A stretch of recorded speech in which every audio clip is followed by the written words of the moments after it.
kita sambut Tommy Cokro.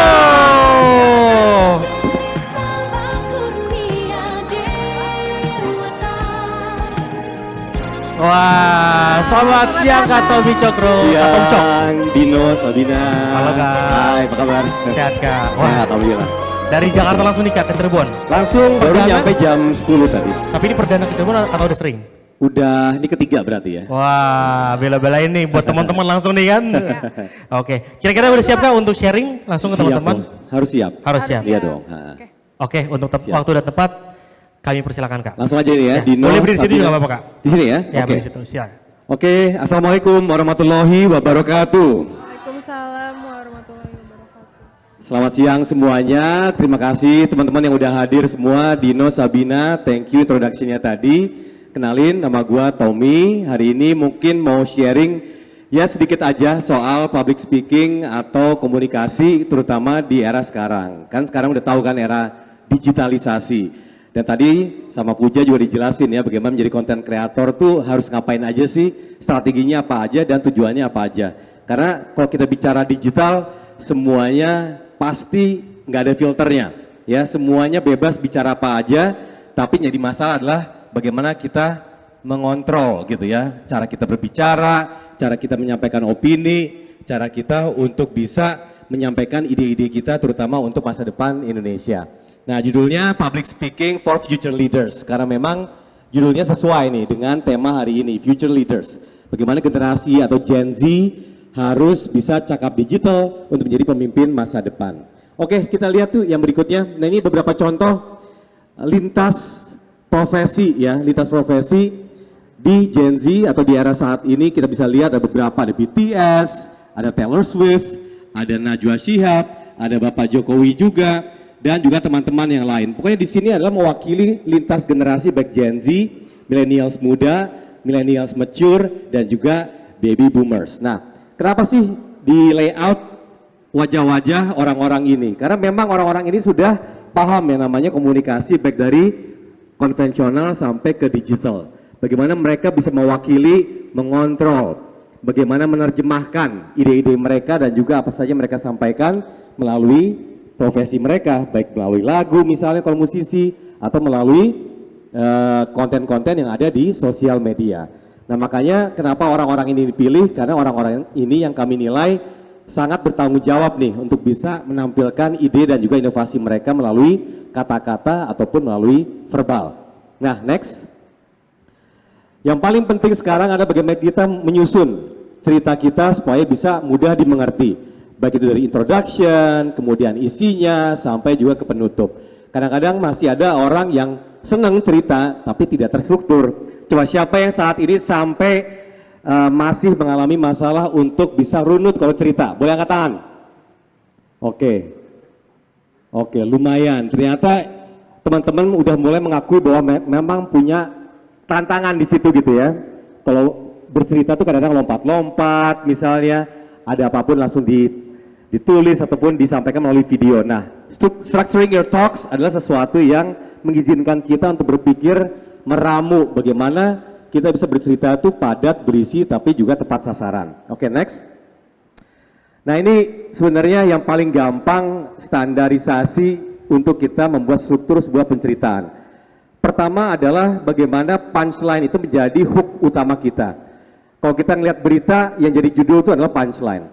Kalau kita ngelihat hashtag misalnya, itu adalah sesuatu yang memang dicari oleh orang untuk bisa memudahkan orang untuk langsung melihat cerita ataupun info atau konten yang ingin mereka baca. Jadi sesuatu yang memang sudah sangat mudah terserap gitu punchline. Proof point adalah bukti-bukti yang mendukung punchline itu. Kemudian message ini adalah sesuatu yang kita ceritakan. Kemudian baru introduction adalah mulanya nih. Storytelling yang di awalnya kita cerita kenapa sih background story-nya kita mau cerita hal ini. Jadi kalau kita lihat di gambar tulang ikan ini atau teori tulang ikan ini, punchline itu sampai diulang 2 kali. Artinya apa? Itu yang repetisi yang membuat orang-orang tuh bisa ingat dengan apa yang kita sampaikan. Contoh, siapa yang paling terkenal mengucapkan jargon tenggelamkan? Tuh, Bu Susi, betul kan? Karena memang itu sering terulang, direpetisi dan menjadi jargonnya beliau. Artinya apa? Ini memang sesuatu yang jadi selling point, bahwa apapun yang panjang menjadi background story dari Ibu Susi bisa diwakili dengan kata tenggelamkan, gitu ya. Kemudian message dan digging problem deeper, maksudnya adalah detail-detail yang mendukung penceritaan kita. Jadi kalau kita lihat dari tulang ikan ini, yang paling dikit kan introduction. Introduction sesuatu yang kita mulai dari menyapa, kemudian kita memberikan storytelling yang sangat pendek, yang menjadi dasar utama dari cerita, kemudian baru kita menggali apa sih yang menjadi masalah atau menjadi poin utama yang ingin kita gali. Baru di situ kita masuk di message-nya. Nah, baru kita masuk di punchline, terus kemudian proof point adalah alasan-alasan kenapa ini menjadi penting sekali. Terakhir kita ulang lagi punchline-nya. Bahwa ini semua adalah mendukung penceritaan kalian. Jadi kalau kalian di rumah mau menyusun sebuah penceritaan, baik bentuknya artikel panjang, baik bentuknya adalah vlog, baik itu bentuknya adalah video pendek, semua bisa didasarkan dari step-step ini. Mudah banget. Introduction, digging the problem, message, punchline, alasan atau proof point, punchline lagi. Itu aja udah bisa membuat atau mendukung penceritaan kalian menjadi lebih tepat sasaran. Bahkan video-video 3 menit, 5 menit, kalau formulasinya seperti ini, pasti bisa ngebantu kalian semua. Oke, next. Nah, sekarang kita bicara konten. Yang tadi, sebelum digging the problem adalah message-nya ini apa nih? Ini yang menjadi kadang-kadang kita suka kepanjangan, bertele-tele. Nah, gimana cara membuat konten yang jauh lebih ringkas tapi pada tepat sasaran. Oke, next. Nah, pertama adalah objektif. Objektif adalah memahami kebutuhan pendengar atau audiensnya, sehingga kita yang ingin kita fokuskan tuh jelas banget gitu. Dari situ kita bisa langsung mulai bercerita melalui the meat atau dagingnya. Nah, datanya ini seperti apa aja nih untuk dagingnya? Ada data, contoh kasus, cerita humanis yang menggugah, contohnya cerita diri kita sendiri yang terkait dengan kontennya. Kalau misalnya bicara public speaking, saya sering sekali cerita soal pengalaman saya ketika gagal menjadi seorang live reporter. Sehingga saya harus menyusun strategi untuk menjadi reporter yang jauh lebih handal. Jadi kalau saya boleh cerita sedikit, dulu waktu zaman-zaman saya jadi reporter, saya itu ingat tugas untuk mengantarkan Bapak Susilo Bambang Yudhoyono pada saat itu ingin dilantik sebagai presiden di tahun 2004. Pada saat itu teknologi masih belum secanggih sekarang, sosmed itu belum secanggih sekarang. Kita kemana-mana bawanya notes sama bolpen. Tapi pada saat itu saya ditugaskan jam 3 pagi untuk hadir di Cikeas untuk bercerita di breaking news sampai beliau berangkat menuju istana. Jadi artinya saya cuma punya waktu dari jam 3 sampai jam 6 pagi untuk menyusun cerita yang bertahap. Tapi pada saat itu saya masih menjadi reporter yang baru. Jadi saya datang udah kaget duluan, wah jam 3 pagi sepi banget nih di sini. Ketika sepi bingung mau cerita apaan nih gitu ya.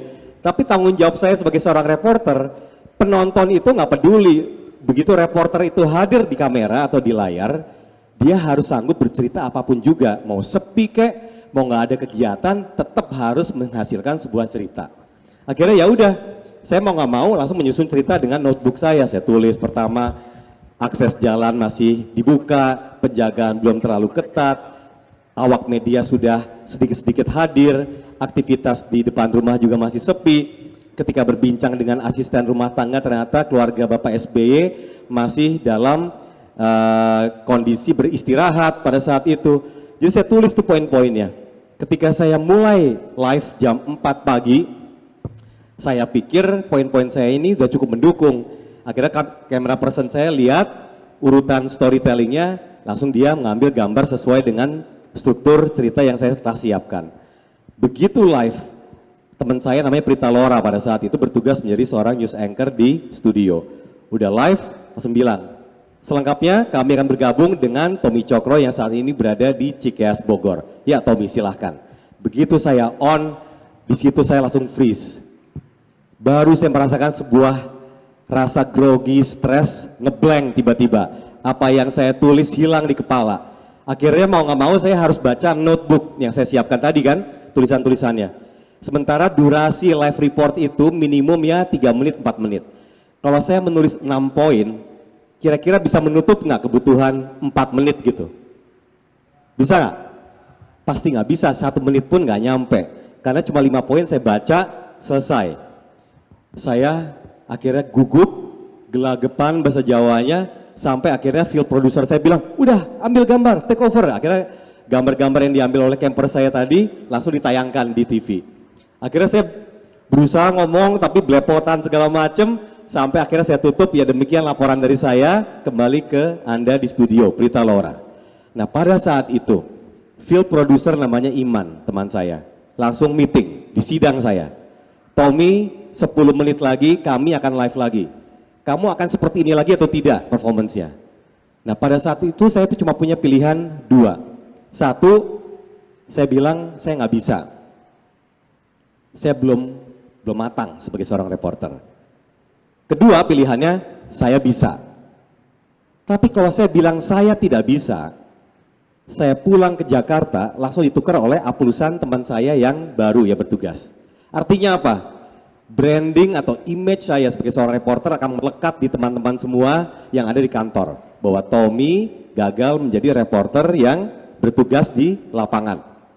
Jadi kalau udah kayak gitu namanya brand tuh melekat. Brand tuh apa ya, sesuatu yang diomongin orang lain di belakang kita tuh brand namanya. Pada saat kita nggak berada di situ, seorang lain ngomong, oh Tommy ini A, B, C, D, nah itu namanya brand, image.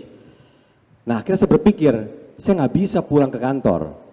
Kalau brand itu melekat sama saya, selesai karir saya. Mungkin saya menunggu mungkin beberapa bulan lagi, entah setahun baru saya diberikan kesempatan untuk bisa naik lagi ke layar. Akhirnya saya memilih pilihan kedua, saya bisa.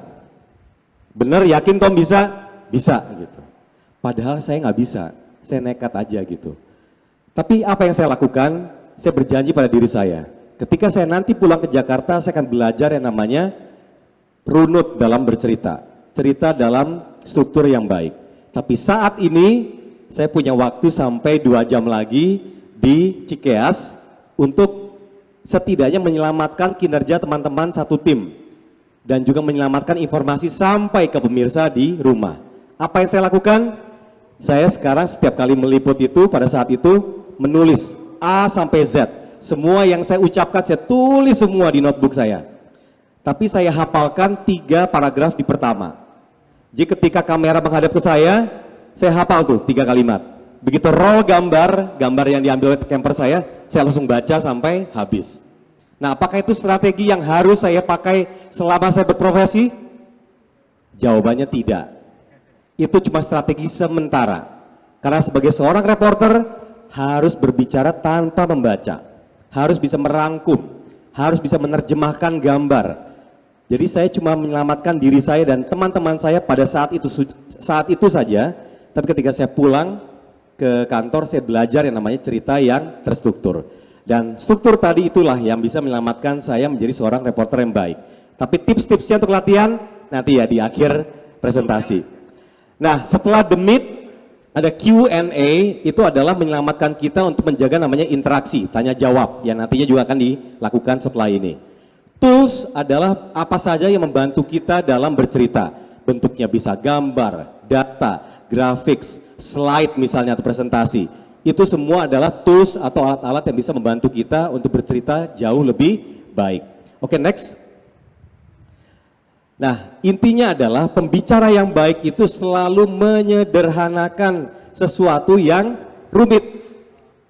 Jadi dosen mau sepintar apapun, kalau ceritanya tidak membumi, kalau ceritanya tidak sederhana, pasti tidak bisa ketangkep sama mahasiswanya gitu. Poinnya itu, jadi tidak sepintar apapun kita, setinggi apapun ilmu kita tidak ada artinya ketika kita tidak bisa mentransfer ilmu itu kepada orang lain. Maka komunikasi adalah kunci, gitu ya. Oleh karena itu selalu ingat namanya KISS. KISS di sini bukan cium, tapi KISS. Keep it simple and short, gitu ya. Keep it short and simple. Pendek, sederhana, itu cukup. Dan sekarang di era digital semuanya serba pendek. Short videos, ya kan? Ada shorts, reels, TikTok gitu. Semuanya pendek. 15 detik, 30 detik, 90 detik. Jadi artinya kita sudah terlatih untuk menyusun sebuah cerita yang padat dan berisi. Oke, next. Nah, selalu ingat prinsip 3C. Concise, clear, and confidence. Concise itu artinya tadi, padat dan berisi. Oleh karena itu kalau latih di rumah, latih yang pendek-pendek. Apakah sudah mewakili apa yang ingin Anda sampaikan? Belum, oke, ulang lagi. Sampai kita ketemu, ya namanya durasi itu bisa membuat kita bisa tertata dalam berbicara dengan lebih baik. Clear, itu adalah kualitas komunikasi, artikulasi, penekanan, power, intonasi. Kalau artikulasi itu A, I, U, E, O-nya kedengeran banget gitu. Jadi orang juga kedengeran jelas gitu pada saat mendengarkan. Ketiga, ini adalah yang paling kunci gitu ya, confidence, kepercayaan diri. Siapa di sini yang masih suka merasa grogi? Oke, boleh angkat tangan, nggak apa-apa. Karena grogi itu manusiawi ya.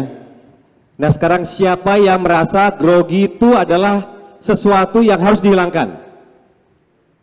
Oh banyak juga ya. Siapa yang merasa yang tidak perlu dihilangkan? Oke. Siapa yang merasa perlu dikendalikan?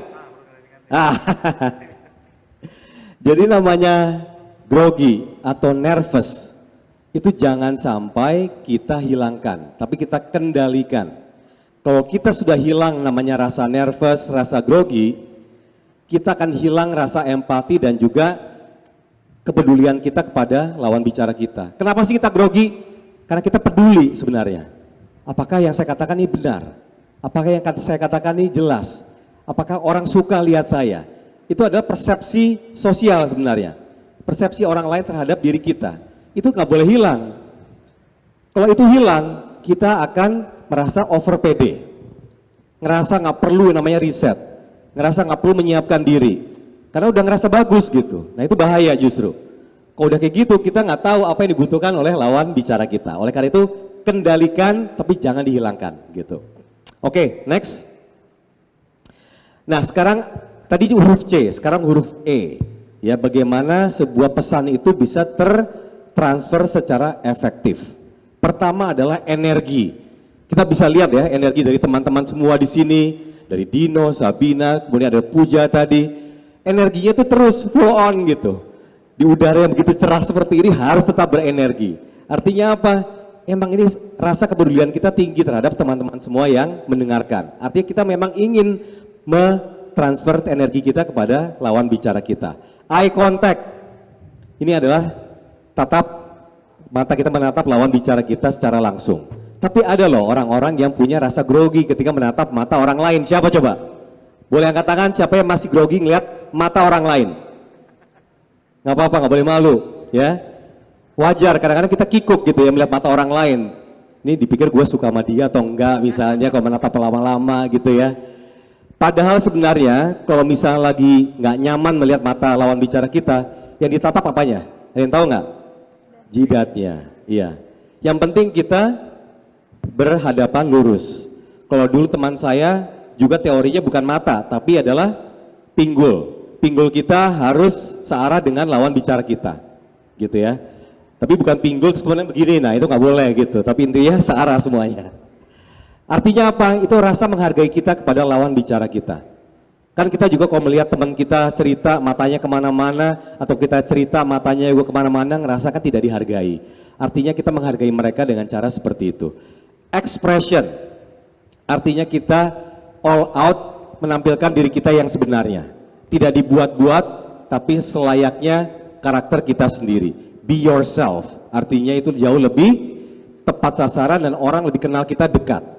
Karena kadang-kadang kita berbicara seperti ini kan baru kenal, baru ketemu. Yang bisa kita lakukan apa? Energi, eye contact, dan ekspresi. Dari situ teman-teman merasa, oh udah welcome nih.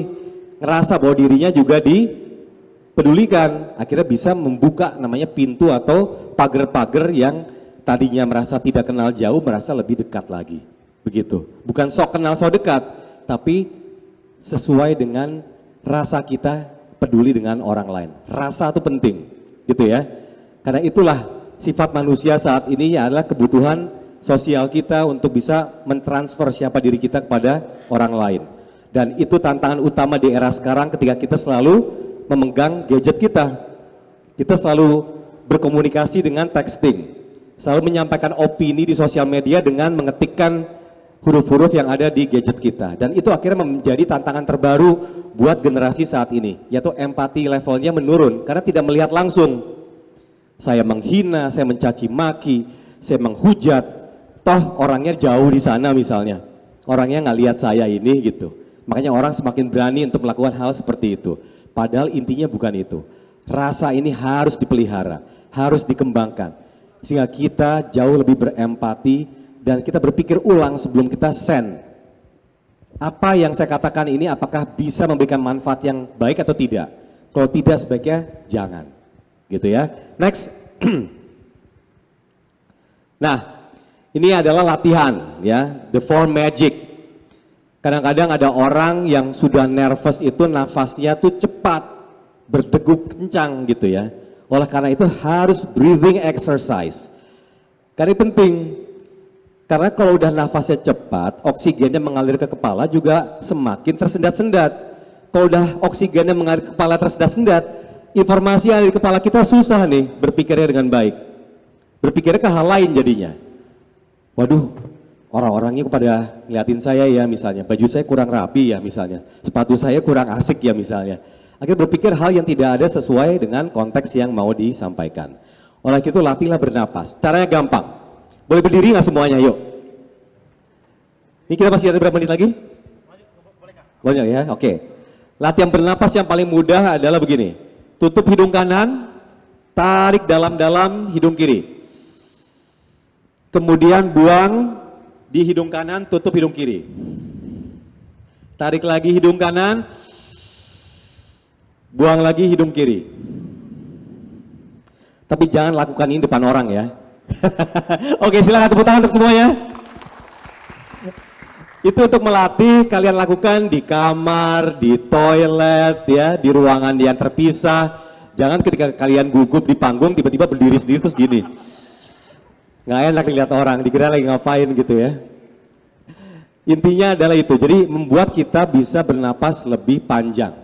Sehingga kita lebih tenang, berpikir pun jauh lebih tenang juga. Ya, agar kita bisa membuat suara kita juga jauh lebih bulat. Kemudian yang 30% adalah pitch. Perubahan nada, volume, kecepatan bicara. Ada orang yang tendensi kalau ngobrol tuh cepet banget speednya.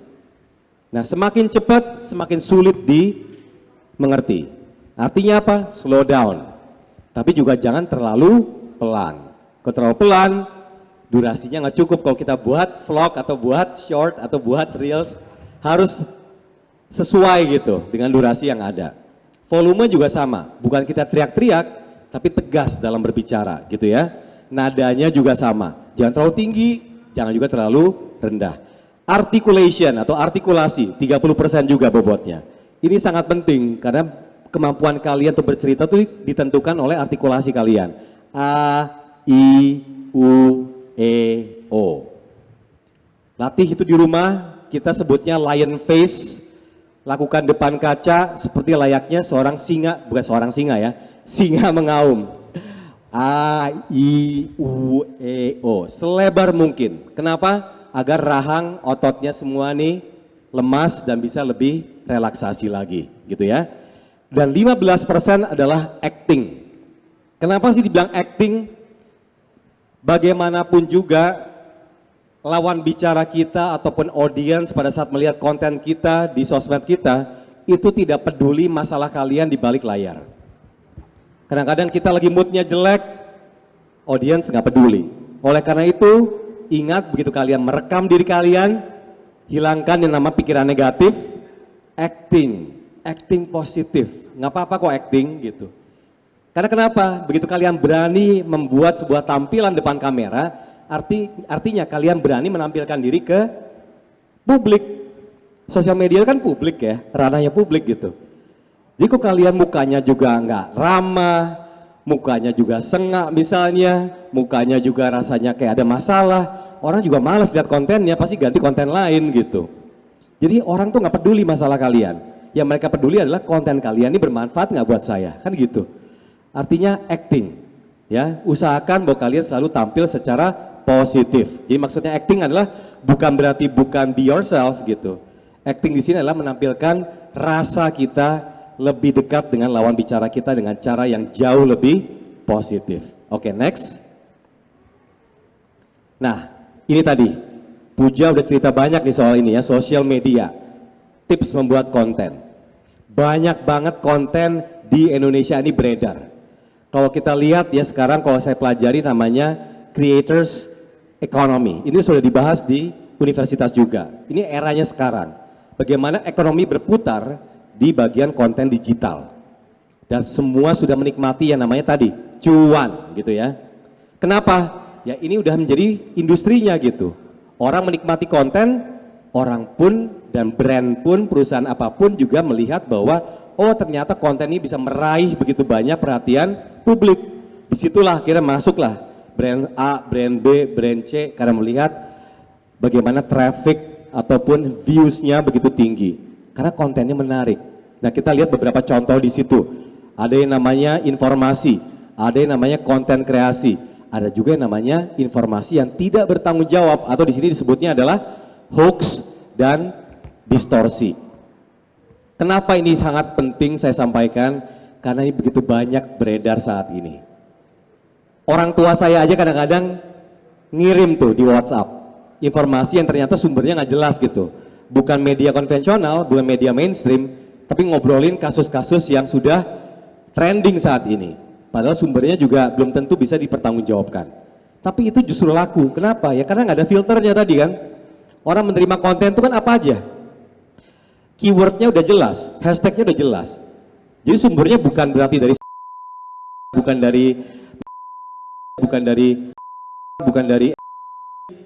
tapi dari konten-konten yang dibuat oleh publik gitu.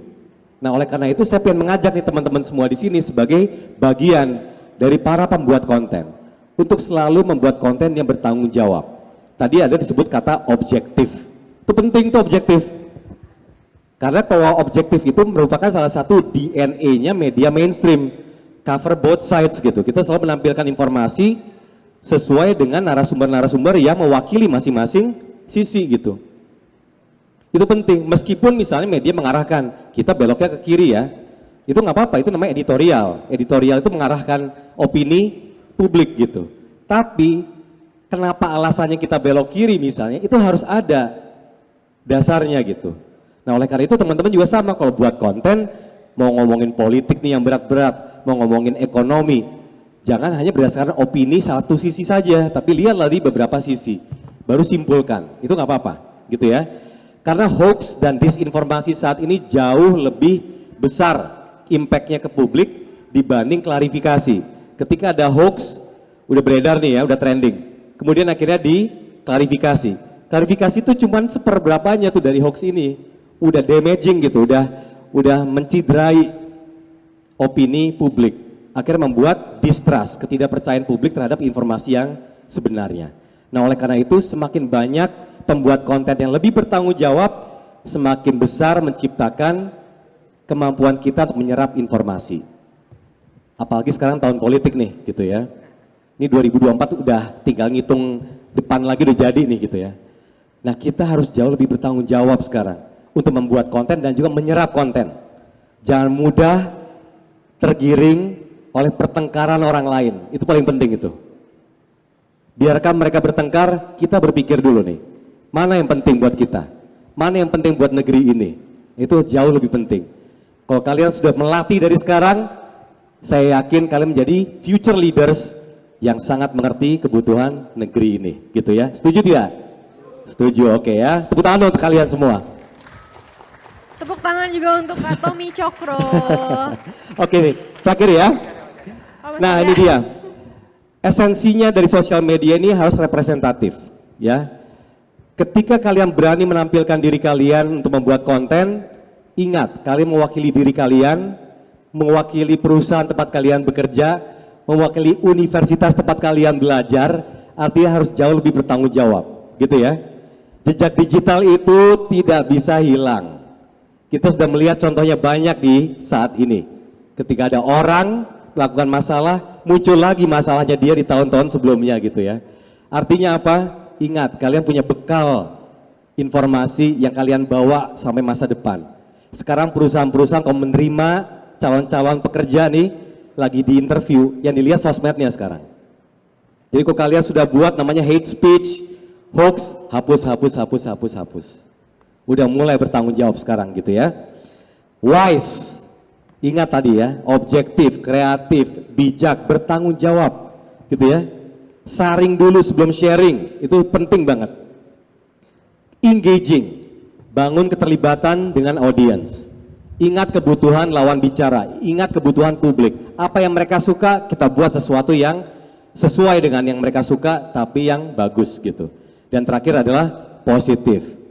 Jangan pernah tergiring lagi untuk menyampaikan hate speech atau kebencian. Ingat, hidup ini sudah banyak tantangannya. Jangan ditambah lagi gitu dengan rasa kebencian. Mendingan kita cari solusi yang terbaik untuk kita semua. Oke, masih ada lagi? Oke. Ingat bahwa public speaking itu, komunikasi itu harus dibekali dengan rasa menghargai atau respect. Dan sini akhirnya kita bisa menjadi seorang pemimpin di masa depan. Oleh karena itu teman-teman ingat bahwa semua yang kalian sampaikan harus dibekali dengan apa? Respect. Oke, mungkin itu dari saya untuk kali ini. Thank you banget.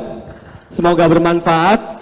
Dan sekarang Q&A kan ya Dino sama Sabina ya berarti ya? Oke. Wassalamualaikum warahmatullahi wabarakatuh. Waalaikumsalam. Silakan Kak Tom Jok boleh duduk di tengah-tengah kita sambil minum dulu. Luar biasa teman-teman ya. Jadi kegambar nggak kalau kita mau mencoba untuk jadi seorang public speaker? Ini udah dapat bekal-bekalnya nih. Nanti kita challenge juga nih Kak di akhir. Yang berani berpublic speaking apapun itu on the spot kita kasih reward yang berani. Nah, aku mau nanya sebelum nanti ke teman-teman. Kadang kita kalau ngelihat public figure ya Kak ya, itu kan bahasanya tinggi-tinggi gitu. Kadang tuh dialektika itu penting gak sih Kak? Misalkan kayak Mbak Najwa Shihab gitu kan kita lihat, itu kalau ngomong belakangnya tuh i, itu kan kalau kita yang orang awam, aduh ini cari gimana ya? Punya kosakata yang bagus, punya wawasan yang luas. Itu gimana sih Kak? Sepenting itukah dan bagaimana caranya Kak? Oke, ini harus dipisahkan antara wawasan dengan komunikasi. Wawasan itu penting. Wawasan itu adalah yang menjadi hasil dari pembelajaran kita terhadap sebuah konten yang ingin kita bicarakan. Itu wawasan namanya. Semakin banyak kita membaca, semakin tinggi wawasan kita. Tapi kalau komunikasi, ya seperti saya sampaikan tadi, sesederhana mungkin akan jauh lebih bisa melekat di hati lawan bicara kita. Jangan pilih kosakata-kosakata yang sulit dimengerti. Ketika lawan bicara kita ngomong apa, kita harus Google dulu artinya apa ya, berarti salah itu gitu. Sering terjadi tuh Kak. Nah, jangan sampai seperti itu justru. Tapi justru teman-teman yang biasanya base-nya jurnalis, mereka pasti bahasanya membumi karena tujuannya untuk kebutuhan publik gitu. Kayak contohnya tadi sebutin Najwa Shihab gitu. Najwa Shihab itu salah satu contoh jurnalis yang sudah merasakan dari konvensional sampai ke digital. Dan gaya pembicaraannya juga mewakili semuanya. Dari yang orang-orang yang sudah mature sampai ke anak-anak muda sampai Gen Z. Makanya Najwa tuh sangat relatable kok hadir di acara festival lah, atau misalnya acara-acara forum, karena memang vokalnya dan juga kosakatanya sesuai dengan apa yang dibutuhkan. Tapi intinya adalah apa yang kita bicarakan harus cepat dimengerti. Jangan membuat mereka ngelihat kamus atau ngelihat Google hanya untuk tahu apa yang diomongin sama orang ini. Jangan sampai seperti itu. Tapi kalau wawasan, bacalah sebanyak mungkin untuk membuat wawasan kita jauh lebih tinggi ke depannya. Wow, luar biasa. Aku mau nanya juga sebelum nanti Sabina mungkin nambahin. Kira-kira Kak, misalnya kita rata-rata kan adalah awam nih Kak, belum berani, masih gugup, masih gagap. Gimana sih Kak tips untuk kita yang awam ini tapi pengen coba untuk jadi seorang public speaker? Apakah semua kesempatan harus kita ambil gitu? Kalau ada yang mau nanya, kalau mau tampil, tampil. Atau ternyata ada cara-cara lain Kak untuk kita bisa ambil kesempatan tanpa harus apa ya mungkin lebih effortless tuh seperti apa sih Kak? Ada nggak tipsnya Kak? Oke, kalau misalnya tadi bilang misalnya kok ada kesempatan tampil, itu menurut saya itu harus dipilih. Rasa berani itu penting, berani tampil dulu itu penting. Karena itu membangun menjadi elemen yang terpenting dalam sebuah kepercayaan diri, gitu ya. Berani tampil. Tapi kalau tips untuk berbicara gitu ya, rasa grogi atau nervous itu timbul ketika kita memang tidak biasa aja sebenarnya. Dan sebenarnya otak ini nih secanggih itu loh sebenarnya. Diciptakan tuh memang untuk menyerap begitu banyak knowledge atau ilmu yang kita baca, yang kita lihat, yang kita pelajari. Tapi jadi masalah adalah turunannya gitu. Dari kepala turun ke mulut itu susah.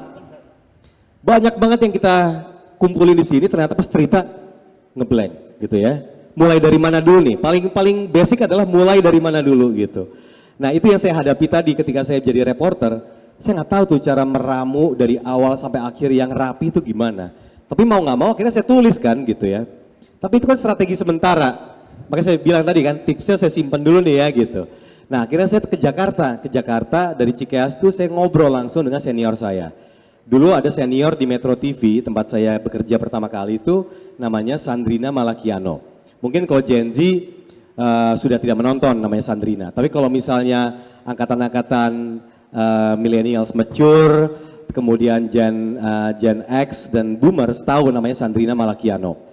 Nah ini salah satu jurnalis yang secara vokal atau secara komunikasi cukup rapih, tertata dan bahkan bahasa Indonesia itu baik dan benar. Jadi saya tanya ke Sandrina, San gimana sih caranya untuk melatih kita untuk bercerita lebih baik gitu. Ternyata caranya itu simple banget, bahkan bisa dilakukan tiap hari di tempat manapun juga gitu. Contohnya satu nih, saya bilangnya adalah the story of one object. Jadi pilih satu objek di depan kita, pegang gitu ya, cerita soal objek ini tanpa menyebutkan nama objeknya, tanpa menyebutkan fungsi dari objeknya. Tapi ceritakan apa yang kita lihat dari objek ini. Kayak misalnya tebak gambar gitu loh. Harus menebak nih barangnya apa ya namanya gitu. Nah, ceritanya kayak lekuknya, warnanya, detailnya, apa saja yang bisa kalian lihat, kalian ceritakan.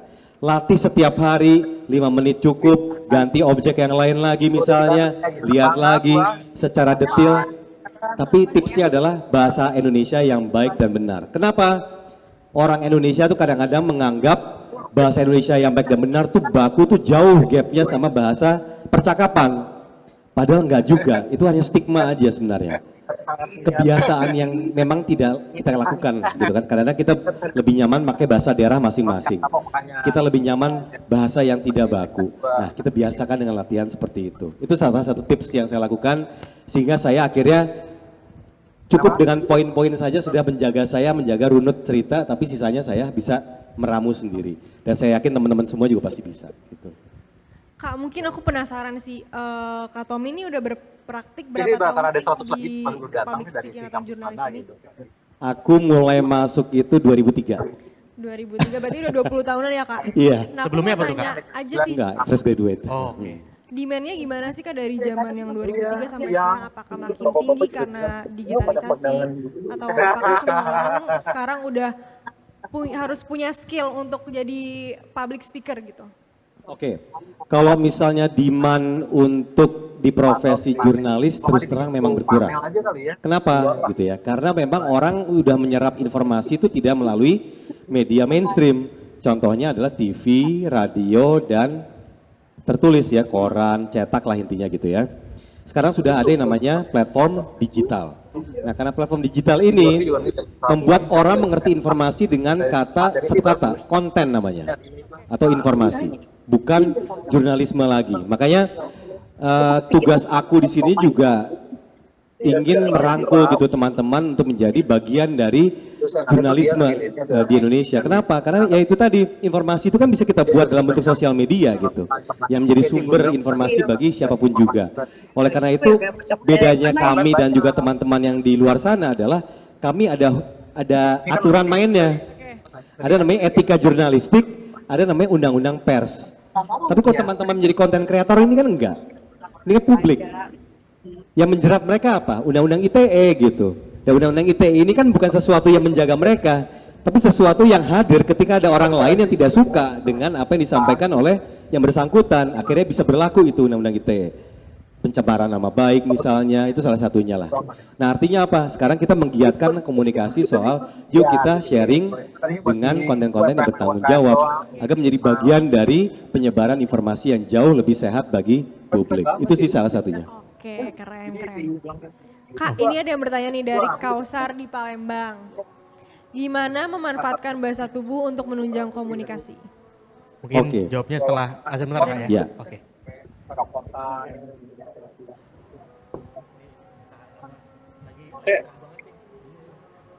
Yang ini mas.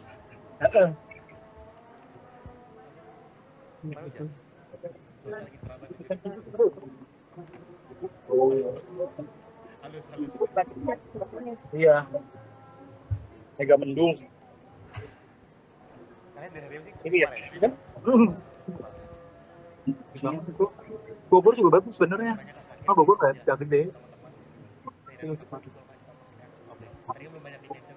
Cuman waktunya gede. Itu kalau orang bisa mau begini, ya biar nggak usah kayaknya tahun depan apa tapi kalau ini ya harus duanya kualitas tapi benar-benar lebih pack lebih depan lebih compact. Iya. Oh, di sini tuh enak paling ini 200. Ada yang pakai sih. Pack lah. Dan dibikinnya tuh kayak lebih ngeriung gitu loh. Nah, jangan tadi adalah soal yaitu kebutuhan public speaking sih sebenarnya.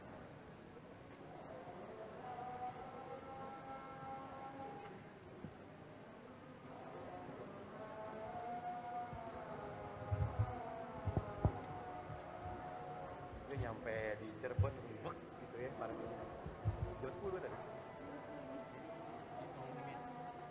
Jam 7. Saking cerahnya sampai kerasa banget cuacanya. Aku tadi mikir pakai baju apa ya? Udah kaos saya deh bener. Oke, lanjut kali ya. Oke, kita boleh lanjut kali ya. Tadi pertanyaan gimana Kak Sabina? Dari Kausari Palembang, gimana memanfaatkan bahasa tubuh untuk menunjang komunikasi? Oke, ini body language ya. Body language itu penting banget. Kalau misalnya bahasa tubuh mungkin aku lebih melihatnya keseluruhan ya, dari atas sampai bawah. Jadi ekspresi itu salah satu yang menentukan juga, terutama di profesiku ini sebagai seorang reporter ataupun di news presenter. Gesture atau body language kita tuh sangat ditentukan oleh ekspresi muka dan juga sampai ke bahu, kadang-kadang tangan gitu ya. Intinya senatural mungkin selayaknya kita berbicara dengan lawan bicara kita atau dengan teman kita sendiri sebenarnya. Jadi nggak boleh over juga, misalnya gerak badannya terlalu banyak gitu ya, atau misalnya matanya melotot-melotot gitu juga nggak bisa kayak gitu. Tapi intinya sewajarnya aja, tapi jangan sampai kita kaku gitu. Karena memang body language itu sangat mudah ditangkap oleh lawan bicara kita. Bahkan sebelum kita berbicara, kita menatapnya saja sudah nggak bisa langsung aja, orang udah nggak suka sama kita. Kenapa? Orang sudah menilai dari awal. Citra kita tuh dinilai sebelum kita berbicara. Dari cara berpakaian, dari cara kerapihan, dari cara kita melihat lawan bicara, cara kita menunjuk misalnya gitu. Di adat ketimuran kita begini aja udah nggak sopan gitu. Gantinya gimana? Begini. 5 jari itu jauh lebih aman. Atau begini. Ini lebih mengundang gitu. Itu body language namanya. Sesuatu yang benar-benar menentukan kita tuh sedekat apa sih sama lawan bicara kita. Kalau kita semakin jauh, nunjuk tuh semakin jauh kan. Apalagi kita berdiri di panggung tuh. Nunjuk-nunjuk ini kan, kesannya kita udah kayak otoriter banget gitu. Tapi kalau kita begini aja, udah lebih enak kan. Senyum, ya bahasa tubuh paling penting tuh senyum. Eye contact, senyum, tapi jangan cengengesan. Kalau cengengesan orang juga mikir nih kenapa nih orang. Wah antara grogi, atau misalnya memang orangnya nggak sopan aja gitu misalnya. Intinya adalah seramah, sedekat, dan senatural mungkin, sewajarnya itu. Ya. Luar biasa. Tepuk tangan teman-teman, Kak Tom Cok nih. Sebelum ke teman-teman, aku mau nanya satu nih Kak. Dari tadi kan kita kenal sebagai co-founder Speakul Indonesia. Itu apa sih Kak sebenarnya Kak? Mau ngapain dan misinya apa sebenarnya sih Kak? Boleh Kak sharing ke teman-teman? Ini juga nyambung dari pertanyaannya Sabina tadi gitu ya, soal profesi jurnalis ini kemudian nyambungnya kemana ke public speaking gitu ya. Kebetulan ini berawal dari obrolan. Jadi aku ketemu temanku namanya Clara, ya partnerku juga, dia adalah komisaris utamanya Speakul. Itu ngobrol gitu, gimana ya cara kita ngumpulin teman-teman jurnalis terutama yang sudah tampil di layar gitu ya, news presenter untuk bisa kolaborasi gitu. Karena kita udah punya pengalaman namanya ketemu narasumber, kemudian menentukan daging tadi ya, the meat, daging informasi yang bermanfaat buat orang lain berdasarkan wawancara misalnya. Akhirnya kita berpikir, oh iya ya teman-teman ini udah mengerti apa yang menjadi daging berita dari obrolan, dari wawancara. Jadi kita bisa menentukan siapa sih pejabat yang paling baik dalam berbicara. Siapa sih pejabat yang kurang dalam berbicara. Oh si A, si B, si C misalnya. Artinya dari latar belakang itu akhirnya lahirlah.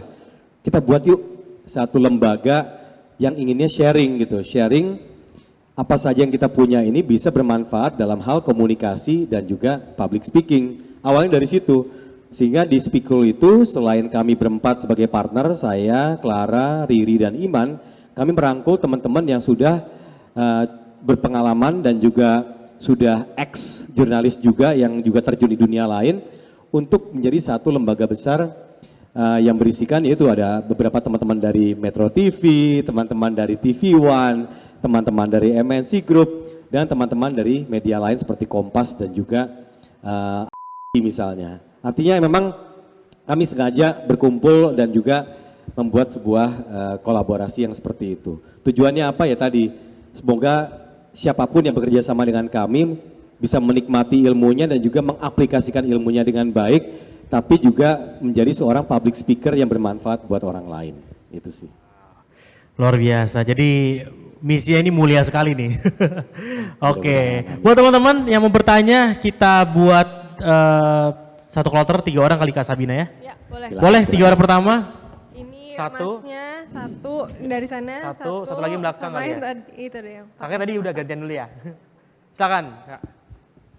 Cek. Assalamualaikum warahmatullahi wabarakatuh. Waalaikumsalam. warahmatullahi Perkenalkan, nama saya Adika Purnama, saya dari Cirebon. Tadi diceritakan bahwasanya Mas Tommy Cokro ini emang adalah seorang yang senior di bidang public speaking. Sudah kurang lebih 20 tahun ya Mas ya. Dan yang saya tanyakan, ya berarti kita tahu sendiri. Itu baru nih, ya Mas tapi ya? kalau Baru. karirnya 20 tahun berarti umurnya di atas 40 mungkin ya.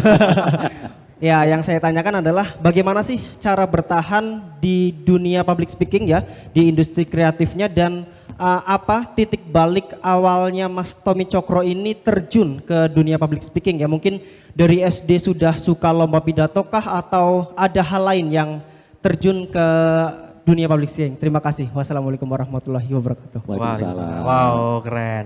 Lanjut pertanyaan selanjutnya. Ini Dari pertanyaannya Mas bagus banget yang nih. Sebelah sini, Titik baliknya apa? yang pakai baju pink. Pakai kacamata. Nah, keren tuh Mas tadi Mas. Assalamualaikum warahmatullahi wabarakatuh. Waalaikumsalam. Salam warahmatullahi. Nama saya Nendri, saya dari Sunyaragi. Saya mau bertanya Mas Joko, Mas Tommy. Gak apa-apa sama aja.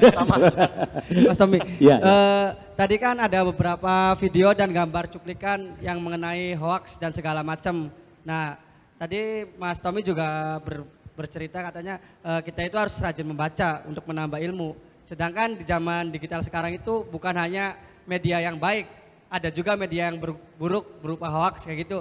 Nah, saya ingin bertanya bagaimana cara memilah dan memilih informasi yang menghindari hoax tersebut. Kadang kan hoax itu tidak hanya 1 dari 2 media, Mas Tommy, dari beberapa media yang menyebarkan hoax. Jadi saya ingin tahu bagaimana mencari informasi yang tepat tanpa harus kita mengikuti hoax yang tersebar di dunia digital. Terima kasih. Masih. Luar biasa. Satu lagi, biar sekalian nih. Yang sebelah sana dulu, Tadi sorry. sana dulu. Yang pakai topi dan kacamata. Nanti kakaknya kloter selanjutnya. Nah, pakai topi dulu.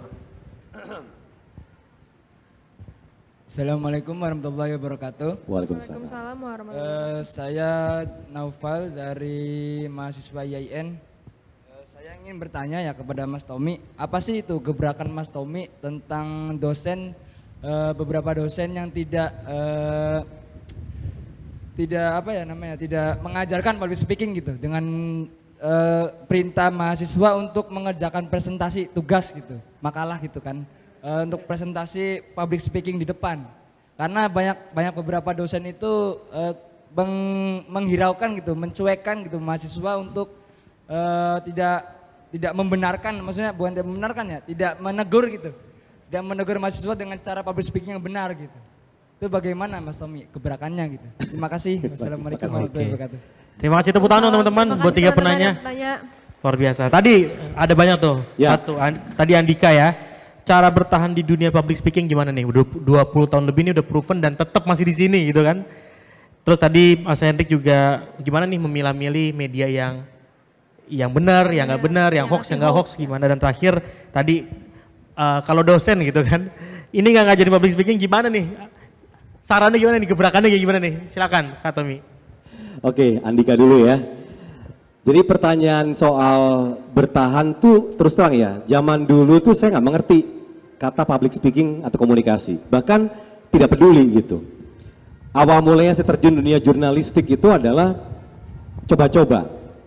Kenapa gitu? Karena dulu passionnya saya emang di awal-awal tuh sebenarnya ikut kompetisi salah satu TV untuk menjadi presenter musik. Karena memang dari muda saya dulu sukanya musik dan film. Jadi pengetahuan saya cukup banyak soal itu gitu. Akhirnya ikutlah lomba ajang namanya VJ-Han. Nah di VJ-Han itu saya jadi finalis tapi tidak menang. Yang menang Daniel Mananta pada saat itu untuk menjadi VJ. Tapi dari situ tuh baru akhirnya mulai muncul ide. Yang tadinya saya menjadi seorang marketer di sebuah perusahaan cuma berapa bulan doang. Akhirnya berpikir bahwa kayaknya saya mau nih terjun di dunia informasi. Lebih ke informasi gitu. Cuman karena saya tidak lolos di VJ-Han, saya pikir nextnya apa nih? Saya masuklah ke salah satu item yaitu news atau berita. Nah kenapa saya milih berita? Emang dari dulu kuliah saya suka banget namanya nonton berita. Tapi belum terpikir menjadi seorang news presenter. Presenter TV itu belum kepikiran gitu. Akhirnya ya udah saya kasih lampiran application atau lamaran menjadi reporter atau menjadi marketer di marketing gitu. Ternyata mereka milih saya jadi seorang reporter. Nah dari situlah akhirnya saya mulai belajar yang namanya komunikasi atau public speaking dengan kegagalan yang saya cerita tadi gitu. Saya mengerti bahwa yang namanya komunikasi itu adalah sebuah bukan skill yang apa ya, tingkat keilmuannya tuh bukan berarti antara bisa dipelajari atau harus dipelajari, tapi memang harus kita miliki gitu. Karena ini bukan menjadi seorang MC, menjadi seorang moderator aja public speaking itu, tapi bagaimana kita bisa menyampaikan pendapat, ide atau inovasi kita kepada orang lain dan orang lain tuh bisa menyerap dengan mudah. Bahkan yang paling ekstrimnya adalah mengikuti apa yang kita bicarakan. Itu kan goalnya kan. Kita bicara sesuatu orang terinspirasi gitu. Nah itu artinya adalah goal dari seorang public speaker. Nah makanya saya selalu menekankan bahwa public speaking itu bukan bakat sebenarnya. Mungkin ada orang punya bakat dari kecil suka nge-MC, suka nyanyi depan, suka pidato. Tapi itu nggak ada apa ya relevansinya bahwa public speaking itu hanya talent gitu. Enggak. Public speaking sesuatu yang bisa kita pelajari. Kenapa? Karena public speaking yang menumbuhkan kepedulian kita kepada orang lain. Karena kepentingannya buat orang lain, bukan buat diri kita sebenarnya. Karena ide udah ngumpul di sini. Saya pengen orang lain ngerti. Gimana cara kita ngomongnya gitu biar bisa mereka mengerti kan gitu kan. Nah makanya dengan bekal saya di dunia jurnalistik, dunia informasi yang berkutat dengan yang namanya kosakata ya, dengan artikel, dengan presentasi dan juga dengan informasi secara verbal, akhirnya membuat saya tuh fokus di dunia ini untuk bisa bareng-bareng dengan teman-teman saya di Spikul tadi untuk bisa lebih melebarkan lagi sharing knowledge-nya kepada orang lain. Itu sih sebenarnya. Jadi bukan karena dulu hobinya pidato atau apa, sama sekali enggak gitu. Malah hobi saya dulu ngeband gitu. Jadi nggak ada urusannya dengan komunikasi gitu. Tapi intinya adalah yaitu awal karir saya adalah karena intinya cuma informasi dulu bisa bermanfaat buat orang lain sampai akhirnya oh iya ya ternyata semua pekerjaan, semua dunia kemahasiswaan itu semua adalah membutuhkan yang namanya komunikasi atau public speaking. Itu sih Mas Andika. Menjawab nggak? Oke, thank you. Oke, yang kedua tadi ya Mas Naufal ya? Siapa? Henry. Henry. Oke. Nah, gimana caranya kita memilih gitu ya. Dunia digital itu bisa kita sebut disrupsi informasi. Banyak banget yang beredar nih. Semakin banyak, semakin kecil kemampuan kita untuk bisa tahu mana yang benar, mana yang enggak. Kenapa? Karena kita udah keseringan kebiasaan lihat sosmed. Scroll. Cepet gitu kan ya. Tingkat kesabaran manusia melihat sebuah konten tuh sedikit sekarang. Makanya konten-konten tuh pendek-pendek sekarang. Kalau panjang orang udah bosen gitu. Akhirnya membuat kita kurang terlatih untuk menyerap yang panjang-panjang. Nah gimana caranya tipsnya? Pilih media-media mainstream pertama. Contoh adalah media-media yang sudah lama bermuara di dunia informasi. Seperti yang saya sebutin tadi tuh. Ada Kompas, ada gitu ya. Ada gitu ya, Itu dulu ya pertama filternya tuh itu. Baru kemudian yang namanya media-media digital. Bukan portal ya, kalau portal kan media mainstream. Media digital tuh kayak apa? Asumsi, narasi gitu ya. Itu filter kedua. Nah sisanya adalah konten kreator secara massal. Tapi kalau kita memilih selain dua ini tadi, mainstream dan tadi, kalau kita sebutnya homeless media karena bukan perusahaan yang besar. Ya kayak asumsi, narasi dan lain-lain tuh, atau IDN Times misalnya, itu bukan media-media besar. Ada satu lagi filter yang ketiga, adalah kementerian. Kita tahu dari mana sih program kerja itu berjalan sejauh apa? Ini ada semua di portalnya kementerian sebenarnya. Dan seringkali dilewatkan oleh publik. Contoh nih sekarang ya, ngomongin kereta cepat Jakarta-Bandung. Kita sudah bisa melihat beberapa media arahnya ke kanan atau ke kiri gitu misalnya. Kita mau milih yang mana nih, bingung nih. Kita mending lihat dari resminya pemerintah dulu. Apa saja sih alasan utama dibangunnya kereta cepat ini? Tingkat keekonomian apa sih yang dicapai atau ditargetkan untuk pembangunan kereta ini? Dari situ menambah informasi kita untuk memfilter lagi, baru kita masuk ke media mainstream. Mana yang penjelasannya paling informatif, yang paling mudah, instan, tapi jelas-jelas menyesatkan adalah ketika bilang bahwa ini mahal gitu. Kalau udah kayak gitu, orang-orang di publik juga mikirnya, wah ini mahal, utangnya besar segala macam, akhirnya mikirnya negatif gitu. Padahal semua ini kan nggak mungkin, kalau nggak ada alasan yang jauh lebih besar dibanding itu gitu ya. Jangka panjangnya juga terpikirkan gitu. Nah ini harus kita baca dulu, agar kita tidak mudah tergiring. Tapi tadi filternya, media mainstream, media non-mainstream, kemudian adalah instansi yang terkait dengan kontennya. Bisa kementerian, bisa perusahaan-perusahaan yang juga terlibat, itu dulu. Sisanya boleh buat nambah-nambah dikit nggak apa-apa. Itu Mas, menjawab nggak? Oke, thank you. Terakhir tadi soal dosen, oke. Begini Mas, kalau menurut saya kita paralel aja gitu ya. Kadang-kadang kita juga mengkomunikasikan ke para pendidik juga perlu gitu ya. Bagaimana para pendidik didukung untuk lebih mengedepankan yang namanya komunikasi. Karena presentasi itu adalah sesuatu yang kita lakukan juga nanti dunia kerja. Penting loh, presentasi itu penting. How to pitch your program gitu, how to pitch your mission itu presentasi. Dengan slide, tanpa slide, intinya kita ngomong ke calon klien, ke klien misalnya, ke atasan kita atau ke tim, itu dunia kerja seperti itu gitu. Jadi penting sebenarnya. Jadi kalau misalnya di kuliah belum diberikan ya paparan informasi soal pentingnya komunikasi, berarti teman-teman juga secara paralel juga melihat dari sumber lain. Salah satunya apa? Ikut Spikul, jelah. Menyisipkan Spikul di sini nggak apa-apa ya dikit ya. Di Spikul itu ada akunnya juga memberikan tips-tips informasi soal public speaking. Di akun saya juga sama. Saya juga akunnya fokus ke public speaking dan komunikasi. Dan juga banyak akun-akun lain juga fokusnya untuk public speaking. Intinya teman-teman dengan keterbukaan informasi saat ini sangat dimudahkan untuk belajar sebuah ilmu. Jadi jangan kalian terpaku sama universitasnya aja, kalian buka juga ke dunia informasi lewat digital ini seluas mungkin. Tapi tetap paralel juga sama, mendorong pendidik atau institusi ataupun juga universitas untuk juga mengedepankan namanya informasi. Dan saya yakin beberapa universitas juga sudah mulai fokus ke sana, tinggal yang belum aja nanti kita dorong gitu. Intinya itu. Pokoknya zaman sekarang itu ilmu itu sebenarnya banyak yang bisa kita dapatkan kok. Asal teman-teman rajin ngebuka aja sebenarnya itu. Tapi salah satunya tadi, Spikul juga sangat fokus di dunia itu. Gitu ya Mas ya, semoga menjawab. Tepuk tangan dulu dong 3 pertanyaan tadi, thank you banget. Luar biasa. Kak, tapi masih ada pertanyaan lagi nih untuk teman-teman yang di Zoom dari Ajeng. Komunikasi out beradaptasi dengan gaya sebuah generasi atau enggak sih? Dan bagaimana menjaga budaya berdigital? Karena bahasa anak muda sekarang tuh kadang suka terdengar kasar. Oke, ini pertanyaannya bagus juga dari Ajeng, thank you. Jadi komunikasi out beradaptasi dengan gaya sebuah generasi atau enggak sih? Ya jelas iya, inline banget dengan yang namanya perkembangan generasi. Bahkan pemilihan kata pun juga sudah berkembang juga gitu. Yang zaman milenial ada seperti apa, beda dengan zaman Gen Z.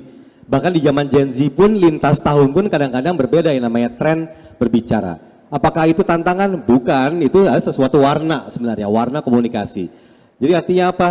Gunakan aja, nggak apa-apa gitu. Asal ya tadi, sopan ya, ramah, dan juga mudah dimengerti. Intinya sih itu aja kok. Kita tadi kan Puja juga ngomong soal beradab tadi kan ya. Itu penting banget sih sebenarnya. Sesuatu yang udah ngejagain kita agar menjadi seorang pembicara yang jauh lebih berkualitas gitu. Beradab gitu. Kita mengerti gitu. Jadi sebelum kita send nih udah tahu gitu. Oh, kita udah mikir dulu sebelum send. Dan kebiasaan kita secara cepat ini memang harus lebih terkendalikan. Itu sih sebenarnya. Kedua adalah bagaimana menjaga budaya berdigital karena bahasa anak muda sekarang terkesan kasar. Kasar ini disebabkan kenapa? Tadi tuh kemampuan kita bertemu langsung dengan lawan bicara itu kan semakin sedikit sekarang. Kegiatan kita di dunia digital tuh semakin banyak. Kenapa ya? Memang udah zamannya. Kita nggak bisa nyalain zamannya, nggak bisa nyalain teknologinya gitu. Yang kita harus kendalikan diri kita sendiri. Dan itu yang membuat kita menjadi jauh bermanfaat buat bangsa ini sebenarnya. Dan Indonesia tuh tantangannya kenapa? Populasinya banyak banget dibanding negara lain gitu. Dan kita termasuk salah satu pembeli handphone terbanyak di Asia Tenggara dan pengguna sosial media yang luar biasa gitu. Jadi tantangannya besar. Makanya kegiatan seperti ini saya memberikan apresiasi yang luar biasa gitu kepada Lead Media, Kemenkominfo gitu ya, Asa Digital dan juga Cyber Kreasi. Karena memang tujuannya itu gitu, menciptakan sebuah dunia komunikasi digital yang jauh lebih berkualitas dan sehat gitu. Karena ucapan kasar itu kan sebenarnya basic. Dari dulu kita zaman dulu pun dididik nggak boleh berkata kasar. Tapi kalau dulu kan enak, kita ngomong kasar kita lihat tuh reaksinya orangnya. Marah gitu kan, berantem akhirnya gitu ya. Kalau di sosmed gimana berantemnya coba? Udah kata-kataan terus kan, ngetik lagi balas, ngetik lagi balas, ngetik lagi balas. Udah nggak terkontrol, sampai akhirnya levelnya tuh sampai kacau banget gitu. Artinya apa? Kita sama-sama. Kita sudah percaya bahwa Indonesia adalah negara demokrasi. Artinya memang kita diberi kebebasan untuk berbicara, menyampaikan opini, menyampaikan pemikiran kita.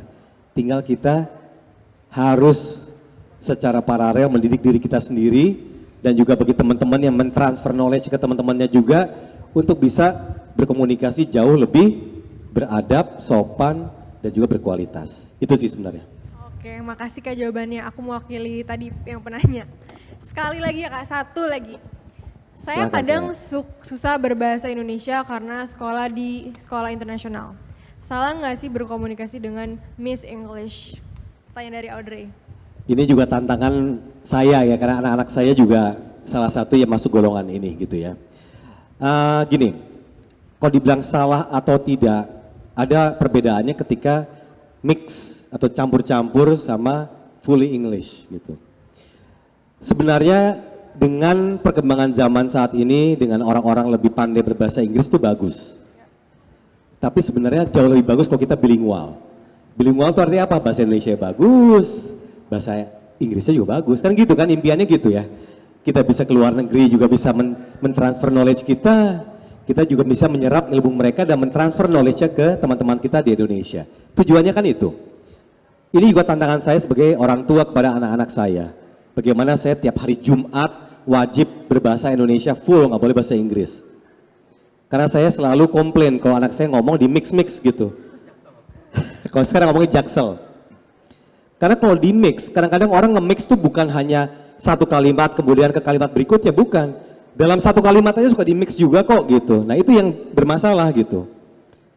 Kecuali kalau kita memang ada satu konten berbahasa Inggris, kemudian satu konten berikutnya berbahasa Indonesia akan jauh lebih enak didengarnya sebenarnya. Dan membuat kita akan jauh lebih terdengar lebih enak gitu. Nah, oleh karena itu, kalau dibilang salah atau tidak, sebaiknya kita bisa memilah. Karena kebutuhannya kan kebutuhan audiens. Ini salah satu yang penting ya. Kalau kita ketemu orang yang bahasa Inggrisnya kurang bagus, kemudian kita berbicara dengan mix bahasa Inggris, apakah tepat? Kan tidak. Komunikasi itu tujuannya adalah untuk orang lain loh, bukan untuk diri kita. Jadi harus dilatih. Bagaimana kita melihat audiens kita secara full atau secara general tuh pahamnya dengan bahasa apa. Kalau dengan bahasa Indonesia, ya udah sebagai full bahasa Indonesia. Kurang bagus, latih aja. Karena menurut saya bahasa Indonesia sangat mudah untuk kita latih sebenarnya. Ya. Asal kita mau, itu aja. Oke deh, semoga menjawab ya teman-teman ya. Luar biasa sekali. Di sini masih ada yang mau bertanya teman-teman? Tadi Oke. satu. Anis, boleh nih satu lagi Kita nih yang satu aja Dino. yang hijau deh. Satu. Apa? Satu. Oke. Nanya. Tinggal satu. Oh 31, ya udah kakaknya dulu deh. Silakan kak, boleh bertanya kak. Assalamualaikum warahmatullahi wabarakatuh. Waalaikumsalam. Saya Karti Sulistia dari Sunyaragi. Mau tanya sama Mas Tommy Cokro, tadi masalah bakat, ya berarti untuk bicara di depan publik itu public speaking, berarti kan bisa dikatakan bukan bakat kalau bisa dipelajari, ya. Seperti halnya seorang guru, mungkin itu bakatnya enggak guru karena terpaksa jadi guru, ya dia terpaksa ngomong di depan muridnya. Nah sekarang seorang insinyur yang pintar, kadang tidak bisa menyampaikan. Nah itu masuknya ke mana? Apa dia memang bakatnya pintar saja atau tidak bisa menyampaikan, kadang sampai S2 pun kadang tidak bisa karena, tapi kenapa gitu public speaking kalau udah berarti belajar di Speakul tadi kan bisa gitu, berarti seperti Mas Tommy Cokro juga hobinya bukan tapi ngeband tadi ya, tapi kok bisa jadi reporter gitu. Itu bagaimana caranya yang Mas Tommy pelajari di Speakul bahwa seseorang yang pandai bisa menyampaikan ilmunya ke depan publik. Terima kasih. Terima kasih. Terima kasih Bu. Silakan. Oh, langsung ya, oke. Betul Bu, jadi kalau bicara bakat itu, gini, bakat itu hanya ngebantu keberanian kita sebenarnya. Contoh public speaking gitu ya, orang suka pidato dari kecil, orang suka presentasi dari SD, SMP misalnya, berarti dia punya bakat, kan gitu hitungannya ya. Tapi apakah bakat ini menjadi prioritas ketika kita bicara keilmuan? Ya jelas tidak gitu, kenapa? Seperti Ibu bilang tadi kan, insinyur, guru, bahkan di klien kami, dokter. Jadi dokter itu, ini salah satu contoh Bu ya, dokter itu pernah cerita sama saya, kami itu punya masalah ketika mau mengoperasi dengan para suster yang ngebantu kita. Akhirnya para dokter tuh lebih memilih suster-suster yang senior, karena lebih mudah komunikasinya, lebih cepat gitu, karena lebih mengerti dia apa yang dimau sama dokternya. Akhirnya public speaking itu sesuatu yang dilatih agar rasa kepercayaan dari dokter ini kepada yang junior juga sama gitu. Karena dia melihat juniornya, dia bisa komunikasi yang berbeda gitu. Apa kebutuhan dia untuk mengoperasi atau melakukan aktivitas pekerjaannya gitu. Untuk membuat junior ini cepat berkembangnya. Itu salah satu contoh. Artinya apa? Bahwa ilmu apapun juga, tujuannya public speaking adalah bagaimana ilmu ini nyampe ke lawan bicara kita. Nah itu yang menjadi esensi utama komunikasi saat ini, dan bahkan akhirnya Speakul tuh percaya bahwa masalah-masalah komunikasi ini ya di semua lini pekerjaan yang ada di dunia gitu, terutama yang bagian teknis. Contohnya tadi Ibu bilang insinyur gitu, ketika seorang insinyur terlibat di sebuah misi program untuk pitching itu artinya untuk menjual hasil ciptaannya kepada sebuah perusahaan, itu public speaking namanya. Padahal dia bicara teknis, yang beli programnya ini bukan orang yang mengerti teknis. Nah gimana caranya? Akhirnya butuh menyewa lagi orang lain untuk bisa membantu komunikasi ini. Padahal kan kalau ketika dia bisa bercerita, dia nggak perlu mengeluarkan uang lagi untuk menyewa seseorang gitu. Nah maksudnya adalah semua ini bisa dipelajari Bu, dan ada tahapannya. Tahapannya dari awalnya pertama mau atau tidak dulu. Kadang-kadang orang kalau udah ilmunya tinggi, belum tentu mau Bu untuk bisa belajar public speaking. Karena sudah ruwet gitu kan, ilmunya tuh udah ruwet gitu. Kalau udah bicara teknik gitu ya, udah cukup tinggi gitu. Nah memang ini unsur yang pertama yang paling penting, mau atau tidak.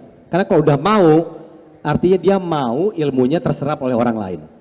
Dan itu tantangan utama orang-orang yang berilmu tinggi biasanya seperti itu.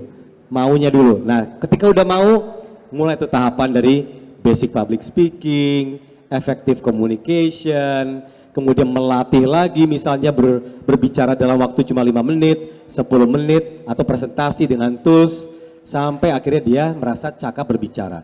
Kebetulan Speakol juga bekerja sama dengan para CEO. Direktur utama juga sekarang sudah menjadi klien kami. Dan ternyata sama gitu. Mereka ini adalah orang-orang yang bekalnya tuh sebenarnya journey-nya, perjalanan karirnya tuh dari nol gitu. Sehingga merasa public speaking tuh udah nggak penting gitu kan. Saya udah bekerja udah keras nih, udah day to day bekerja saya udah ngotot sampai saya ke tahap direktur utama. Tapi ternyata di korseknya, corporate sekretarinya bilang, Bapak atau Ibu nih butuh belajar public speaking. Karena ketika press conference, ketika diwawancara wartawan, Bapak masih kaku, Ibu masih kurang luwes misalnya. Kurang tepat sasaran, masih bertele-tele. Nah, akhirnya makanya para CEO ini baru akhirnya bilang mau. Makanya ketika saya tuh bisa berhadapan dengan pemimpin-pemimpin seperti ini, biasanya nggak langsung ngajarin, tapi lebih ke ngobrol dulu gitu. Bapak apa masalahnya Pak gitu. Kenapa Bapak mau belajar ketemu sama saya gitu misalnya.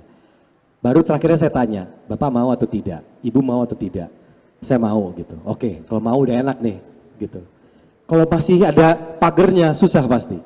Karena itu tadi, orang kalau udah di umur yang sudah melewati perjalanan begitu panjang, suruh belajar lagi kadang-kadang suka, ya bukan malas ya, tapi suka apa ya, udahlah saya kerja aja deh gitu. Susah mulainya. Iya, susah mulainya. Karena udah cukup konsisten pekerjaannya. Tapi ketika mau untuk berbincang atau misalnya public speaking, artinya dia mengerti bahwa ini kebutuhannya adalah dia sebagai pemimpin butuh lebih dekat lagi dengan timnya, butuh dekat lagi dengan publik, butuh dekat lagi dengan wartawan atau media-media yang mewawancarai dia. Karena kenapa? Para pemimpin-pemimpin ini memang dibutuhkan untuk publik. Makanya kalau kita lihat misalnya Bill Gates gitu ya, kita ngelihat siapa? John Bezos dari Amazon, itu public speakingnya udah bagus-bagus semua Bu. Kalau udah ngomong tuh nggak ngomong teknis lagi, ngomongnya soal leadership, kepemimpinan, teamwork. Karena kenapa? Kalau teknis mah gampang, teman-teman saya aja yang lain yang cerita. Tapi saya bicara soal kepemimpinan dan industri misalnya gitu. Karena mereka tuh ya itu, begitu belum bicara kita udah ngeliat, waduh CEO nih gitu, direktur utama nih gitu. Ekspektasinya sudah tinggi. Makanya ketika seorang pemimpin mampu mentransfer knowledge-nya dengan kata yang membumi, pendekatan yang lebih sederhana, akan jauh lebih tepat sasaran. Semoga menjawab Bu ya. Oke, udah banyak banget nih kayaknya kita dapat insight dari Kak Tommy.